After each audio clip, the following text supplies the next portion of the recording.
Miguel lived in a small riverside community on the banks of a great river that seemed to have no end. The houses were made of wood, standing on stilts, and when the river rose, everything looked like it was floating.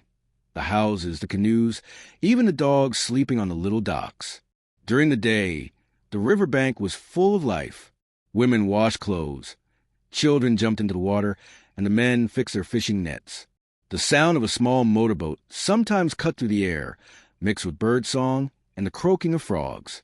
But when the sun started to go away and the sky turned orange, something changed inside Miguel. While the other children kept playing, he grew quiet. He didn't like watching the day end. He was afraid of the dark. To Miguel, the night was like a giant blanket that turned off the colors of the world. The river, which in the morning was clear and bright, turned into a dark, deep strip, full of shadows with no face. Whenever his mother called, "Miguel, put your things away and come inside," he took the chance to stay indoors. If someone invited him, "Let's go look at the stars by the river," he answered, "I can't. My mom asked me to help." Or, "I'm really sleepy today." But it wasn't sleep. It was fear. Fear of that different silence the river had at night. Fear of the sound of the water when he couldn't see what was inside it.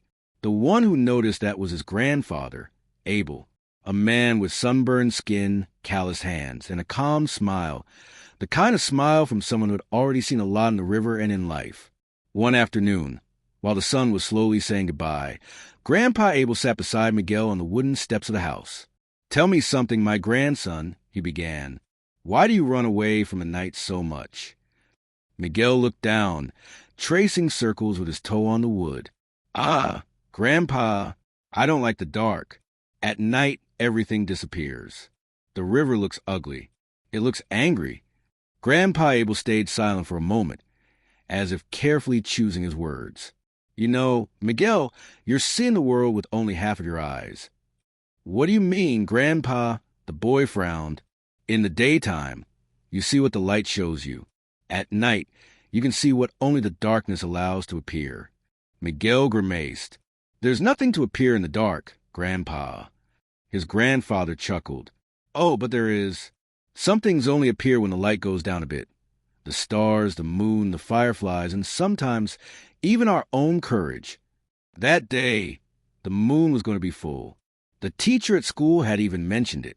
When the sun finally set, the sky slowly turned dark blue, then violet, then almost black. A shy little star appeared. Then another, and another. Grandpa Abel called Miguel. "Come with me to the dock tonight. I want to show you something that only exists at night." Miguel hesitated. He looked back into the house, as if searching for an excuse hiding in some corner. But in a sudden impulse, he answered, "Okay, Grandpa, I'll go, but I'm walking right next to you, okay?" The two of them walked down the dirt path, now lit only by a soft glow coming from a few house windows and from the sky itself. With every step, the sound of the river grew stronger. When they reached the wooden dock, Miguel stopped. The river looked completely different. It wasn't just dark. Right in front of him, the whole sky was inside the water. The full moon shone big and round, and its reflection stretched across the surface of the river, forming a silver path that seemed to come right up to their feet. Miguel's eyes opened wide. "Grandpa," he whispered, "did the moon fall into the river?" Grandpa Abel smiled sideways. "No, my boy, the river is just vain. It likes to keep beautiful things. During the day, it keeps the blue of the sky. At night, it keeps the moon and the stars." Miguel stepped closer to the edge of the dock. He could smell the water, the scent of wet forest, and the cool wind brushing softly against his face. They sat down, letting their legs dangle in the air. For a while, nobody said anything. There was only the sound of the water gently hitting the wooden posts, the frogs croaking, and the distant call of some animal deep in the forest. Suddenly, a tiny light turned on in the dark, near the riverbank. "Grandpa, look." Miguel pointed. Right after that, another little light appeared a bit higher. Then another and another. Several tiny yellowish dots were blinking slowly. "Is something on fire?" Miguel asked, scared. "What fire, boy?" Grandpa Abel laughed quietly. "Those are fireflies. They love to dance here by the river when the night is this beautiful. Miguel was amazed. Some fireflies flew, so close they looked like little stars, floating just above the ground, within reach of his hand. He took a deep breath. It doesn't look so ugly anymore, he admitted. Actually, it's kind of beautiful. Grandpa Abel looked at him with affection. See? The dark isn't empty, Miguel. The dark just hides things we haven't learned to see yet. They stayed there for a long time, watching the silent dance of fireflies and the calm movement of the water.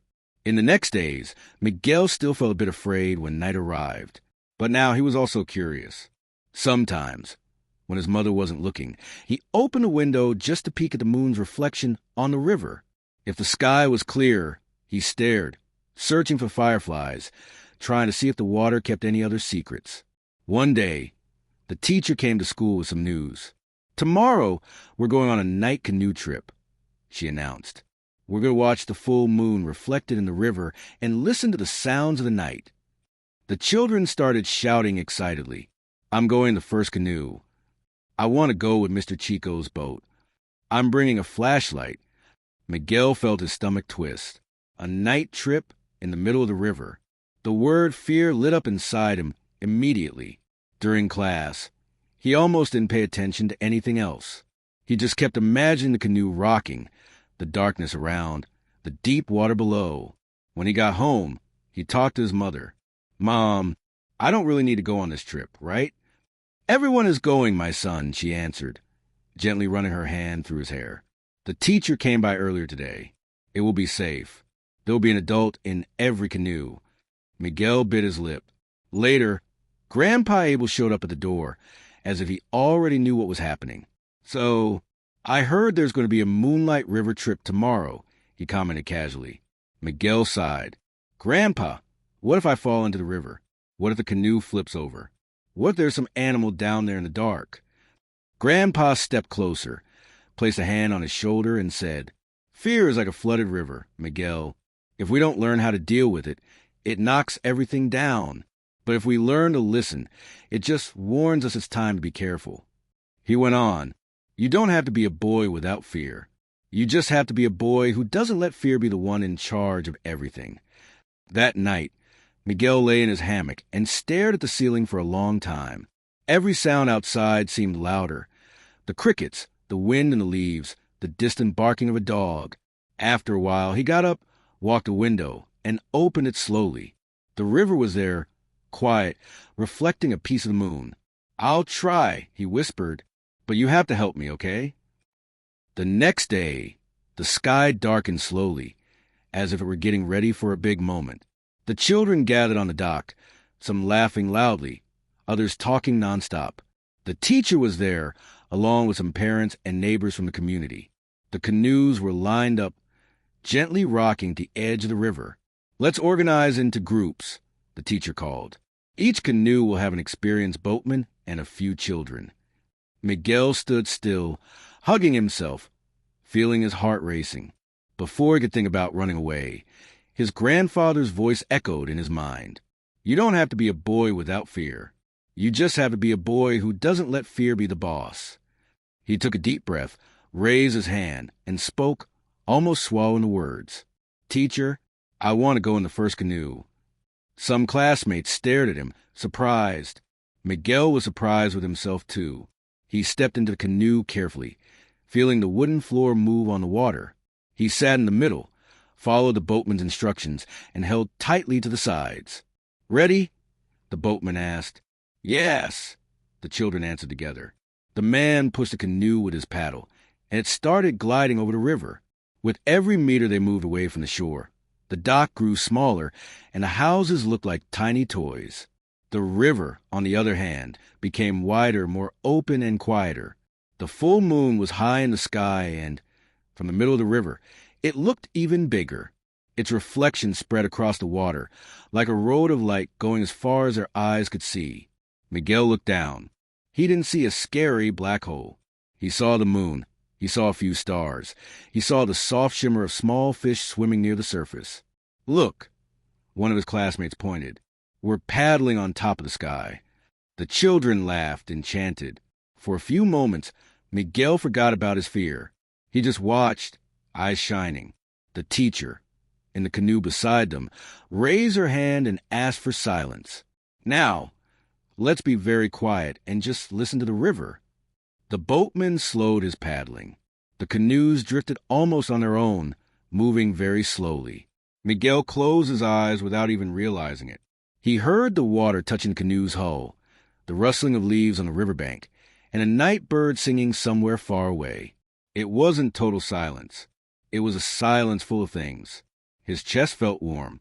It wasn't that his fear had completely disappeared, but something different was starting to grow there. One classmate whispered, "I'm a little scared." He replied softly, almost surprised by his own words.